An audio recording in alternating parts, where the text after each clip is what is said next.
The revolutionary act of self care, why pouring into yourself first isn't selfish.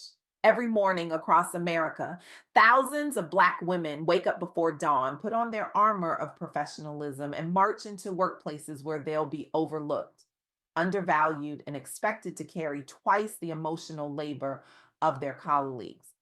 By nightfall, they'll return home depleted, only to rise and repeat tomorrow. This cycle of giving until there's nothing left isn't just unsustainable, it's a quiet crisis unfolding in plain sight. I recently had the extraordinary privilege of interviewing Milkion Heir-Williams, whose revolutionary work on self care has fundamentally transformed how we understand this essential practice. Milkion isn't just another wellness expert, she's a visionary who has courageously challenged the very foundations of how marginalized communities approach self preservation. Through her groundbreaking research and deeply compassionate advocacy, she has created pathways to healing for countless individuals whose society expects to care for everyone else first. Her wisdom isn't just enlightening, it's literally saving lives. What Milken helped me understand with such profound clarity is that for Black women, especially, self care isn't a luxury or indulgence. It's a revolutionary act of survival in a world that wasn't designed with our well being in mind. Think about oxygen masks on airplanes for a moment. The instructions always tell you to secure your own mask before helping others, even your own children. There's profound wisdom in that simple directive that extends far beyond air travel. Yet somehow we've created a culture where putting yourself first is labeled selfish, especially for women, and doubly so for Black women. When did caring for ourselves become something to apologize for? When did we start believing that our worth is measured by how much we deplete ourselves for others?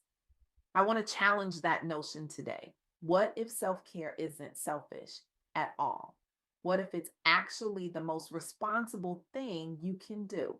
What if, contrary to everything society has told us, prioritizing our well being is the foundation for everything else we hope to accomplish? The truth that emerged from my illuminating conversation with Milken is that self care isn't just about bubble baths and scented candles. It's a necessary practice for reclaiming your power, especially as we navigate uncertainty and increasingly impossible demands. Pouring into yourself gives you the strength to face adversity, avoid burnout, and show up fully in your personal and professional life. Let me share something powerful that happened in the world of activism a few years ago. Lala Delia, a brilliant Black wellness educator, noticed something deeply troubling during periods of intense social unrest. Activists like Erica Huggins were burning out at alarming rates. The very people fighting hardest for justice were collapsing under the weight of their commitment. Delia recognized this pattern because she'd lived it herself. The headaches that wouldn't go away, the insomnia that left her exhausted but unable to rest, the creeping sense that no matter how much she gave, it would never be enough. Drawing from her own experiences, navigating activism's pressures, and learning from civil rights elders who suffered burnout that shortened their lives, she began promoting practices that seemed almost counterintuitive in crisis, listening deeply to your body signals, finding stillness amid chaos, processing emotions fully before acting. In times of collective trauma, Delia would say, the most radical thing you can do is to remember to breathe. Her message was revolutionary. You cannot sustain a movement for justice if you're running on empty. You cannot heal others from your own woundedness. You cannot pour from an empty cup. The results were transformative. Her approach empowered individuals in activist circles to access calm minds, unlocking higher solutions instead of reacting from exhaustion. She published Vibrate Higher daily became a sought after speaker on Black mental health resilience and sparked national conversations around sustainable activism through self preservation. This isn't just about activists, though, it's about all of us. Between 2018 and 2021, diversity officers across industries faced rapid turnover due to overwhelming demands without institutional support. These professionals, often Black women, were tasked with transforming entire organizational cultures while simultaneously managing their own experiences of marginalization. The average tenure dropped sharply as practitioners struggled with emotional labor compounded by lack of proper recharge mechanisms. Many felt depleted but didn't recognize it until it was too late. Does that sound familiar to anyone here? That feeling of giving and giving until suddenly you have nothing left. That sense that you're drowning while everyone around you seems to think you're swimming. Organizations began spotlighting daily self preservation strategies over temporary luxuries, advocating scheduled downtime, peer accountability groups, deep rest practices.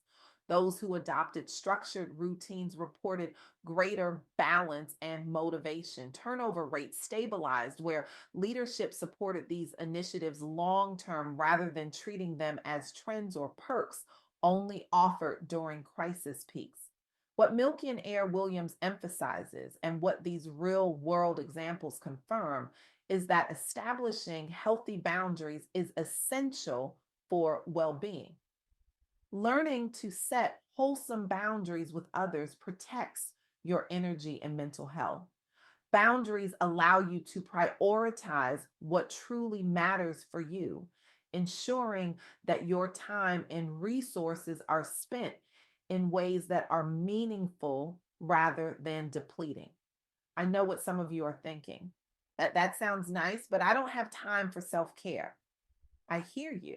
But here's the uncomfortable truth: you don't have time not to practice self care.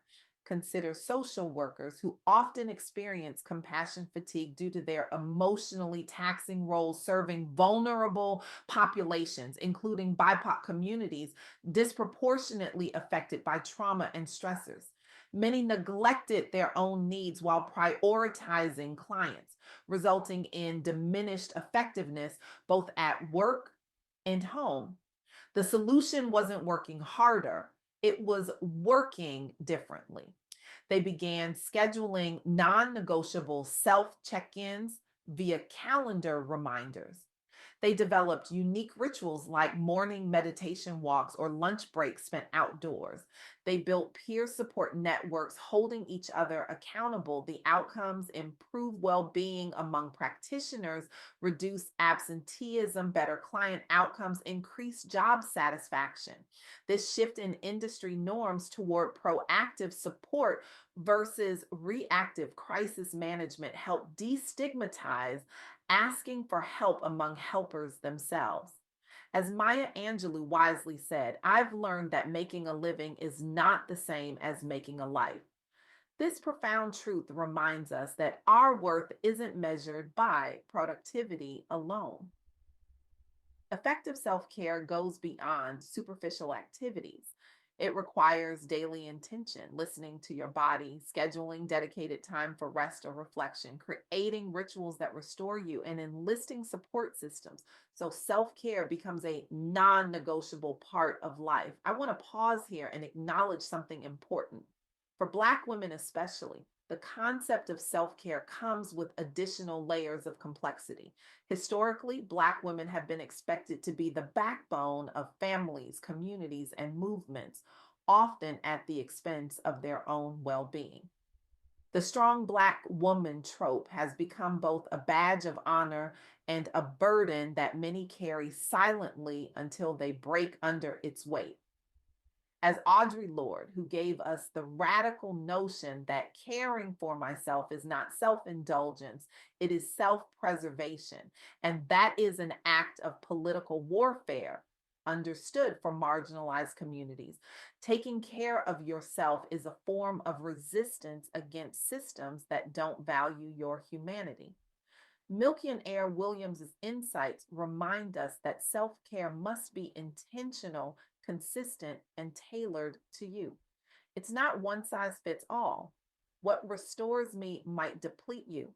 What energizes you might exhaust someone else. The key is to discover what truly nourishes your soul.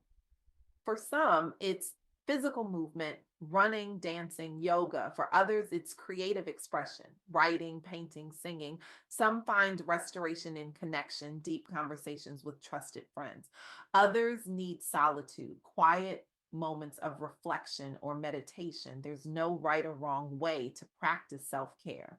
The only requirement is that it genuinely replenishes you. I want to share a daily affirmation that Milken suggested. I deserve care as much as those I care for. Try saying that to yourself tomorrow morning. Notice how it feels. Notice if there's resistance. That resistance is where your work begins. Now, let's talk about practical implementation because theory without action is just wishful thinking. Challenge yourself today by scheduling one uninterrupted hour this week exclusively devoted to something restorative just for you. Whether it's meditation, journaling quietly away from screens, or taking a mindful walk outside, and honor it as fiercely as any business commitment would demand. Put it in your calendar. Set a reminder. Tell someone who will hold you accountable. And when that time comes, if you feel the urge to cancel because something more important came up, ask yourself, what could be more important than maintaining the vessel through which all your contributions to the world flow? As Milken Air Williams would remind us, you cannot serve from an empty vessel. I want to be clear about something. Self care isn't about escaping your responsibilities, it's about enhancing your ability to meet them. It's not about being selfish, it's about being sustainable. Think of it this way: your energy is like a bank account. Every interaction, every task, every responsibility is a withdrawal. Self care is your deposit. If you keep withdrawing without making deposits, you'll eventually be overdrawn. And unlike financial banks, the universe doesn't offer overdraft protection for your well being. The biblical wisdom, love your neighbor as yourself, presupposes that you love yourself first. You cannot give what you do not have. So, what does this mean for us, particularly for Black women navigating workplaces that weren't designed with us in mind?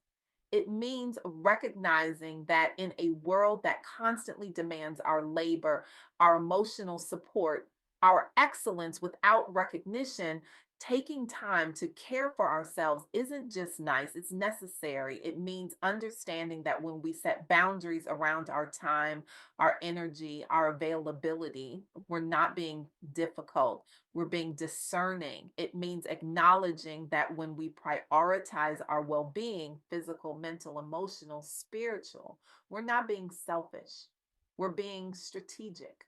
As we close today, I want to leave you with this thought. Every time you choose yourself, every time you say no to depletion and yes to restoration, you're not just changing your life, you're challenging a system designed to extract your labor without concern for your well being. You're modeling for others what it looks like to value yourself in a world that often doesn't. And in doing so, you give others permission to do the same. This is why self care isn't just personal, it's political. It isn't just beneficial, it's revolutionary. So I challenge you: start a revolution in your own life. Claim your right to care for yourself with the same dedication you bring to caring for others. Do it unapologetically. Do it consistently. Do it knowing that your well being is not negotiable. Because when we collectively decide that we deserve to thrive, not just survive, when we refuse to accept burnout as the price of making a difference, we create the possibility of a world where care flows abundantly, beginning with ourselves. And that world, my friends, is the one we've been working for all along.